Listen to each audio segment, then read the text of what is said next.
I just took the lace off this wig, removed the lace, and I have to clean it up. So when I say clean it up, what I mean by that, take the lace very far back on the wig.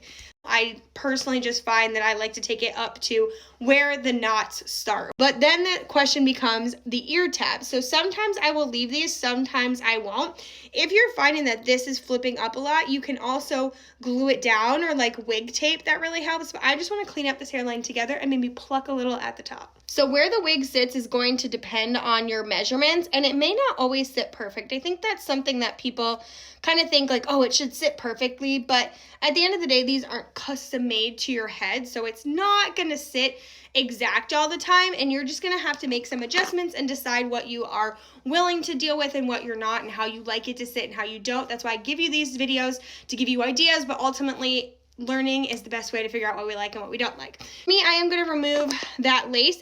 I just make a notch where the beginning of my ear starts, and I'm going to do the same thing on this side, though this side is not as much. I'm going to follow. You want to take the hair, so you're only like taking the hair that you mean to take. Remove all this, and then I'm just going to follow up to the ear. I don't refer to this as the ear tab, but some people do. When I say tab, I mean like there's an actual tab there as opposed to just lace to the ear.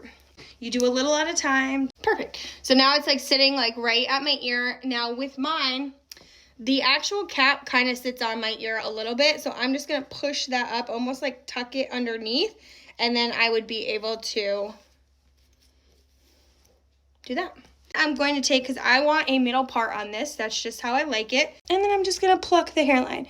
So plucking is removing the knots with little tweezers. You can do it on or off your head. People always ask me, why do you do that? And that's just to create a more seamless hairline. Some wigs come with pre-plucked or pre-plucking or pre-plucked middle parts. Same where our hair starts a little thinner. Or at our part, we don't really have that much hair. That's kind of all you're simulating, and it just takes time. You'll get better over time, but honestly, these knots are like so good on this wig, so they're really not noticeable. I just want some less hair in that part. I just did a little plucking, so I think that just helps make it a little bit more seamless of a hairline, and it doesn't take too long just to do a little bit. So this is a glueless wig from Chelsey Smith Crowns. This is Giselle lace front bangs, shorty, and I'm really digging this length right now. When you're shopping with Chelsey Smith Crowns, you can shop my storefront, save 10% off. Let me know if you have questions. You'll get better over time at some of these things like the plucking and, you know, removing the ear tabs. It just takes time to get used to it, so always do a little bit at a time. Kill you back.